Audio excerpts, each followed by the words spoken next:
माणसाच्या मुखात अन्नाचा एक घास भरविला की देवाची एक महापूजा होतं असं म्हणत होते गाडगे बाबा.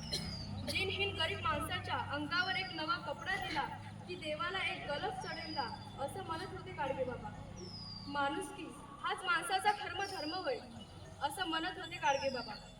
जे जे भेटे भूत ते मानीचे भगवंत अशी व्यापक विचारसरणी होती गाडगे बाबांची. माणसाने माणसाशी माणसासारखं वागावं हीच आहे खरी माणुसकी असं बाबांचं ठाम मत होतं.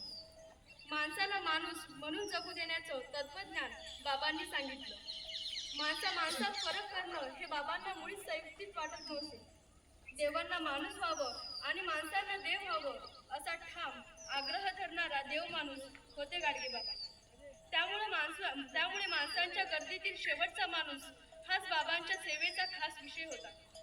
ज्यांना या जगात कोणीच नाही त्यांना बाबा आपल्या तळ हातावरील फुलासारखे सांभाळत होते. असंख्य गोरगरिबांच्या जीवनात जगण्यासाठी नवी उभारी निर्माण करत होते. माणुसकीच्या सरोवरात सुस्नात झालेले गाडगे बाबा आपल्या कीर्तनात बोलले.